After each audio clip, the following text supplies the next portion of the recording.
This is Stay Paid, a sales and marketing podcast on a mission to help you close more deals and retain more business.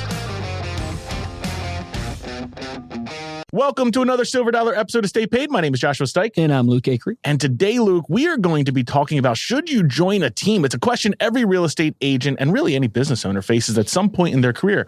Do I keep going at this thing alone, or do I join a team? Well, in real estate and other service-based industries specifically, this decision comes with a list of pros and cons. While there are many benefits of joining a team that we're going to go over today, we'll also review some of the cons that you'll want to carefully consider before teaming up or staying single. Yes, I watched a ton on this, and I talked to some people who are both team leaders and some people who are agents to get kind of some thoughts and opinions on it. And we'll start with the first one. We'll start with a lot of the pros, but we'll riff on the cons as we go. Yeah. But the first one, and I think is the most, I would say, important one, because I think when you're starting off in the business, I've always coached and encouraged people, hey, join a team if you're just starting off as an agent, because the gain it gets you in knowledge and momentum and training is so much more effective, and you can make up the ground of whatever you lost in branding. In the long run. So I think the first real pro to joining a team would be that you're able to have a coach, a mentor, someone who's a little further down the road than you, that has more knowledge than you, that can train you up and give you, whether it's advice on contracts, systems, whatever it is, you can learn from them. I think that's extremely powerful, and people underestimate that. Yeah, I think, similar to if you're going to start your own business, like having experience in a business that is operating well, but getting access to people that can mentor you, whether that's a manager, whether that's someone else in the business, or you go outside your organization to get that, obviously is going to get you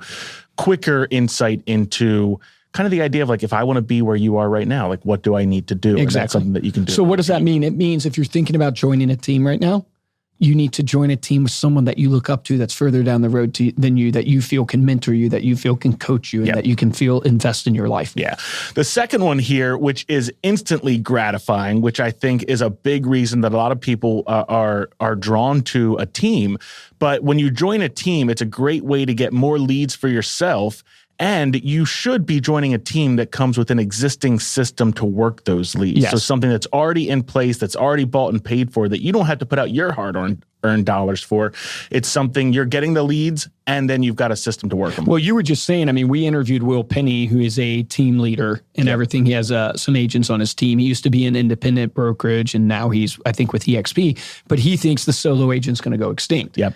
And one of his thought processes why is because the teams now are building true businesses and systems when it comes to lead generation and how to work those leads. And they're spending thousands of dollars. I know my brother spends over $200,000 for his team in marketing, right? And that type of spend, if done appropriately, you can dominate an area, right? And you can really crush maybe a solo agent who can't spend that. Yeah. And that's why ultimately relationships are the name of the game, but that's a whole nother podcast. But here's what I would tell you. This is the biggest pro, because as you start as a new agent, you don't have leads. You might have a sphere, but you haven't worked it. You haven't developed it. So you don't have a pipeline. Cost money, which means capital, which you don't have yet. Correct. All you have is sweat equity. So when you step in to a system or a team, they probably have excess leads that they can give you. Then they have systems, meaning follow-up processes, systems built like a CRM or follow-up drip campaigns that you can use to nurture those leads. And that will help you tremendously. My brother took an agent from literally nothing to making $180,000 in a year. Yeah. Well, from his systems. We were just talking about it before the podcast, how we were on a training call not too long ago, and it was in regards to following up with Facebook leads.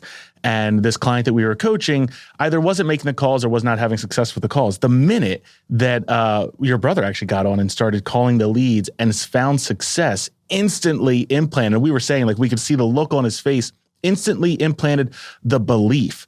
So it's a little bit of knowledge. It's a little bit of training, right? You got to know what to say. But then once you join a team and you see someone else doing what maybe you weren't able to do as a solo agent, your belief instantly goes up. And that automatically, or not automatically, but it certainly enhances your ability to produce the results. No, I think that's well said. I think that's a great transition to the third point. Yep. So if you're thinking like, okay, joining a team, you can get a mentor. Joining a team, you can get a system for lead generation and how to work those leads. Joining a team, you get peer accountability, you get motivation, you get standards that you have to live up to. 87% of real estate agents fail. And I think it's like 90% of financial advisors. I mean, every industry, it's horrendous. One of the main reasons why is because there's not high standards of accountability. You have no boss. Yeah, people treat it as a manager hobby. to check in. Yeah, they get into business for themselves and they don't show up to work. Yeah. Instead of like, you should show up to work for yourself at 6 a.m. Yeah. But people are not showing up till 10 a.m. Yeah. I see this as one of those differentiators between if you need the motivation, if you need the accountability, then the team is 100% the way to go. Some people don't need that. And you might be listening to that and say, I don't even relate to that idea of being accountable to someone else because your personal standards are so high and you're that disciplined. But if that's something that you do struggle with, the team is a great option. Yep. And a great parallel to this is like a physical trainer.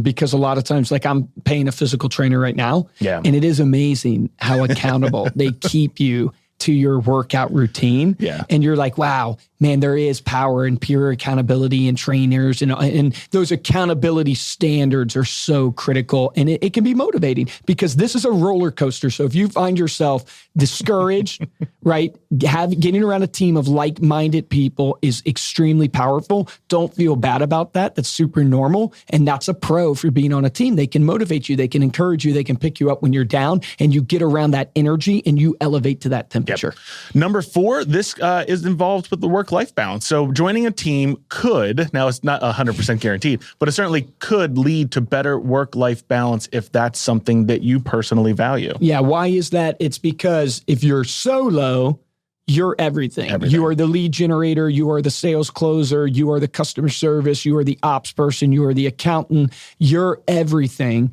And so you'll find yourself on vacations writing offers. Yep. If you're part of a team that has some systems and structures, maybe they have a listing coordinator, then maybe they have a transaction coordinator. They have pieces that you can delegate off to do what you love. So maybe you love working with buyers. You can be the buyer agent on that team. That's super powerful. Yeah. Because it's not about the money you make. It's about enjoying what you do and making enough money to live the life you want. Yeah, which actually leads perfectly into number 5, which it does. It gives you the ability to focus on what you love in real estate by focusing on one specific niche within the real estate landscape versus having to be the one hats fits all or wearing multiple hats within your business. If you love working with buyers or you love taking the listings and running open houses, like that would actually allow you to niche down into your specialty as opposed to trying to do it all. And will help you ultimately make more money. We talked to Dan Lazinski. Yeah. And I mean, his team, he has 70 agents, 700 million in volume last year, #1 in DC.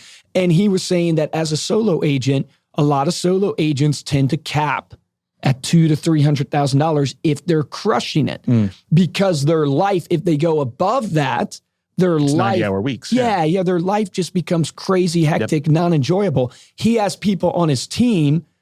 Like he said, one person is going to hit maybe $1 million, which is unbelievable. And one of the points he was making is that person can focus on what they do best and what they love. And he's put the people around them to do the other pieces. Love that. So those are some of the pros. But of course, with every pro comes a con. So we kind of wrote a few down here. The first con, and maybe the biggest one, but again, it kind of depends on where your motivation lies, is going to be this idea that if you're working with a team, you won't only be focusing on building your own brand, which means in a way, you're sort of beholden to the team's brand and their success versus relying on your own personal branding. But branding is one of the most expensive things, probably more expensive than lead gen. Because it's not instant gratification. It's not direct response. And I would tell people, it's like, yeah, this is probably the biggest con, that you are ultimately building that team's brand, which means long-term, if you ever want to work for yourself, your sphere and all the leads that are coming in, you maybe haven't been trained up yourself to get those leads from a branding and system standpoint. Even though you know what your team is doing, they're the ones taking care of that, and you haven't built that brand equity. And so it doesn't mean it's impossible for you to transition. So many agents transition out of teams. But that's something you have to contemplate and think about. And if you want to long-term be your own person, that's something that will play into it. Number 2 on the list, probably the most important one to everybody, but this is the dreaded commission split. So obviously working on a team, you are going to be splitting your commission. Yeah, a lot of times it's 50%. You'll be splitting your commission where you get 50, they get 50, maybe sometimes even less, maybe sometimes more. This year, I would tell people, don't make a rash decision though. Because so many people, they go, I deserve more than a 50-50 split or a 30-70 it's an or ego whatever. thing or a pride thing. Yeah, and they haven't sat down and really done the numbers. Yes. Like sit down with your team leader and really map out the numbers of the value that they're bringing to the table from a cost of lead and all that stuff. Because you might be right. You might not be making as much money as you should. But if you aren't generating the leads, if you're not paying for the listing coordinator, if you're not paying for the CRM or the transaction management system, if you're not paying for all those little things, make sure before you make a rash decision to calculate that cost in. Yeah. And 9 times out of 10, most team leaders will be willing, based upon certain categories. Dan Lazinski, I know, did this for Sear. He put a cap on it, meaning like after his team hits a certain amount that they've generated in commissions for their Sear, the rest is totally theirs. Yeah. So, I would attack it that way, but that's one of the biggest cons is that, they're going to take a certain slice. I love that. Look at it from your own personal income goals and then do some reverse engineering. We've got some podcasts on this. We've got some webinars that we've done on this, on how to reverse engineer your income goals, which will ultimately lead to what you need to produce from a GCI perspective. But the commission plays into that. So run that through to kind of decide which way you want to go and do it based on your goals, not based on that sticker shock of 50-50 split. The last one that we'll mention here in terms of the con list is you might butt heads with some people on a team. You might run into team members or leaders that have different standards, different goals, different personalities than yourself. Yep. I know my brother and his team ran into this. He lost a bunch of agents. And the reason he lost them is because he was making people make their calls. He was making people show up to like 3 meetings a week. And that was the standard to be on the team. You need to show up to these team meetings. To be on the team, you need to make this amount of calls or this amount of touch points. These people didn't want to apply to that. That's not wrong. I'm not beating those people up. Yeah. There was just a different alignment of goal. Yeah. So you need to join a team where the goal alignment is the same.